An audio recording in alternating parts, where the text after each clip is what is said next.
25వ మీకు క్షేమాభివృద్ధి కలుగునుగాక. ఆమెన్.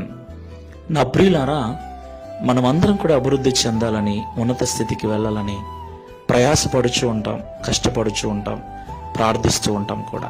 మన కష్టము, మన ప్రయాస మనల్ని ఉన్నత స్థితికి తీసుకెళ్తుంది, అందులో సందేహం లేదు. అయితే మన ప్రయాస ద్వారా, కష్టము ద్వారా వచ్చే అభివృద్ధిలో క్షేమము చాలా తక్కువగా ఉంటుంది. ఎన్నిటినో కోల్పోవలసి వస్తుంది, ఎన్నింటినో త్యాగం చేయవలసి వస్తుంది. అయితే దేవుడు ఏమంటున్నాడంటే, మీకు క్షేమాభివృద్ధి కలుగునుగాక అని. దేవునికి మహిమ కలుగునుగాక. క్షేమాభివృద్ధి అంటే దేనిని కోల్పోకుండానే, ఎవరిని కోల్పోకుండానే, ఎలాంటి త్యాగము చేయకుండానే అభివృద్ధి చెందటం, ఉన్నత స్థితిలో ఉండటం. దేవునికి మహిమ కలుగునుగాక.